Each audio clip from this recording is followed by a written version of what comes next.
ఇంటి మొత్తం నిద్రపోయినా నువ్వు నిద్రపోకూడదు తమ్ముడా. భక్తిపరుడు ఆత్మీయుడు నువ్వు కూడా నిద్రపోతే ఇంటిని బాగు చేసేవాడు ఎవడు తమ్ముడా? నీ కుటుంబాన్ని కట్టేది ఎవడు తమ్ముడా? నీ కుటుంబాన్ని బయటికి తెచ్చేది ఎవడు తమ్ముడా? నువ్వేగా. కష్టపడినా, నిలబడినా, భక్తి చేసినా, శక్తి చూపినా, కుటుంబ శ్రేయస్సు కోసం గోజాడిన నువ్వేగా తమ్ముడా.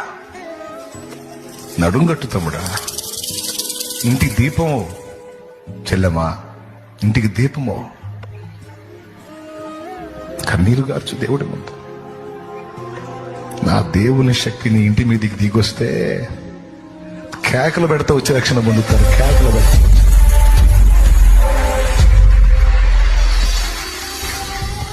సిద్ధపడి ప్రార్థన చేయండి.